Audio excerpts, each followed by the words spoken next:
Bonjour à tous, je voudrais vous présenter ma présentation, les rigueurs de Barouin, sur le plan de réduction drastique des dépenses du gouvernement français.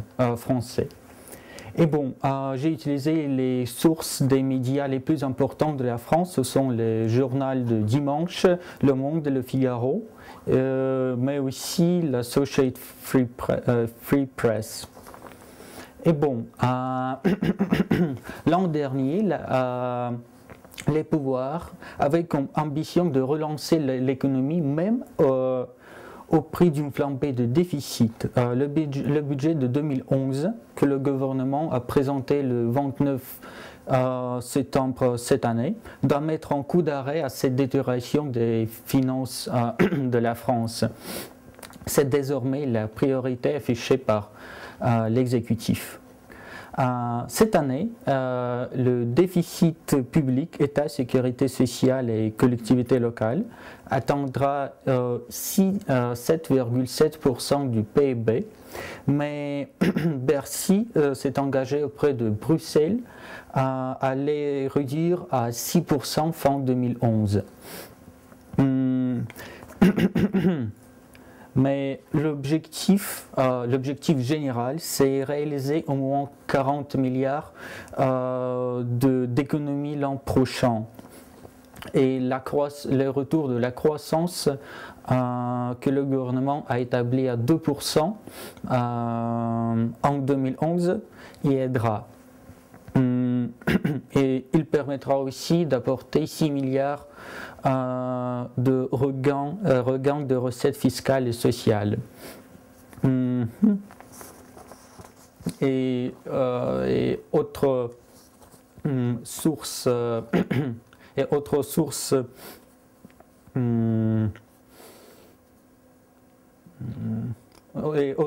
d'économie, vous pouvez les voir sur l'écran. Mais dans ce cadre, le ministre du Budget, François Barouin, a annoncé une réduction drastique des trains de vie des opérateurs publics en 2011. Opérateurs publics, ce sont presque 600 organismes qui comprennent Météo France, par exemple, ou Pôle emploi, CNRS, Agence nationale de sécurité sanitaire et autres. Et le plan de M. Barouin comprend presque 500 de ces établissements. Et en effet, ils doivent se serrer la ceinture.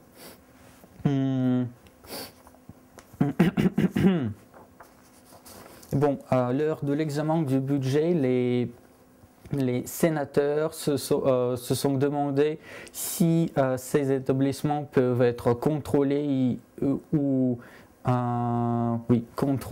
si le gouvernement peut contrôler leurs dépenses, parce que ces organismes pouvaient encasser de l'argent eux-mêmes et dépenser pas seulement l'argent de l'État, mais aussi leur propre argent. Et bon, dans le menu, ce plan comprend d'abord qu'un départ à la retraite sur deux ne sera pas remplacé. De plus, le parc d'automobiles sera réduit de presque 3000 de véhicules. Les achats de fournitures des opérateurs publics seront diminués de 10% et leurs superficies immobilières seront ramenées à 12 mètres par agent. Parmi autres décisions, Monsieur Barouin a dit que la rémunération au mérite de leurs dirigeants doit être étendue à toute l'équipe de direction. L'autre priorité sera la lutte contre la fraude. En effet, le ministère doit d'abord évaluer ce qui est la fraude et évaluer l'ampleur de la fraude pour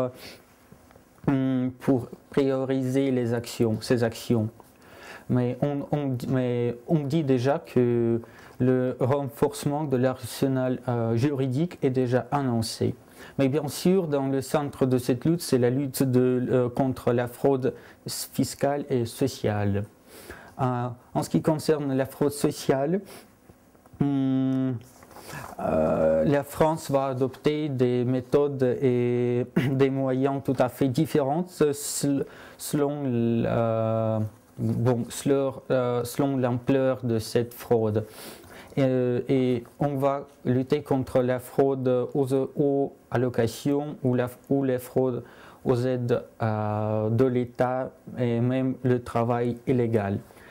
On dit que la non-déclaration de cotisation sociale est,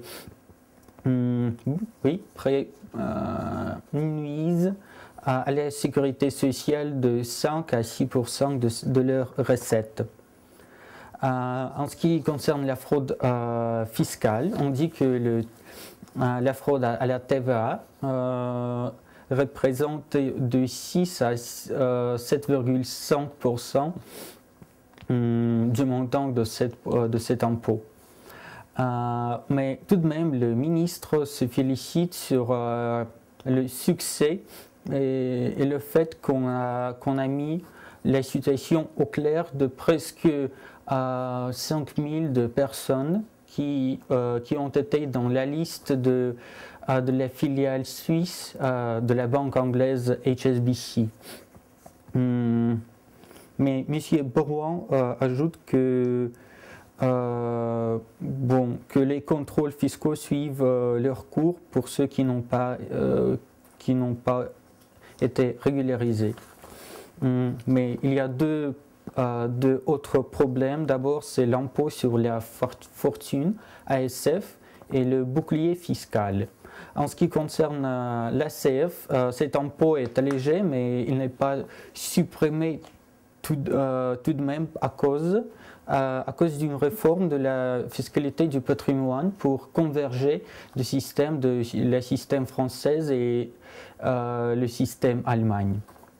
Et en ce qui concerne le bouclier fiscal, un groupe de travail a été élaboré et on travaille déjà, mais personne ne sait la situation, pas encore. Et dans le bilan, il nous reste à croire au gouvernement que la France pourra diminuer les dépenses de ses organes gouvernementaux et il nous reste à vérifier l'exécution de ce plan. Dans le domaine de la fiscalisation, on voit que qu'on ne veut pas supprimer la fiscalité de patrimoine, mais on veut la modifier un peu. Mais tout de même, peut-être c'est seulement le premier pas de la voie vers le budget balancé. Merci de votre attention.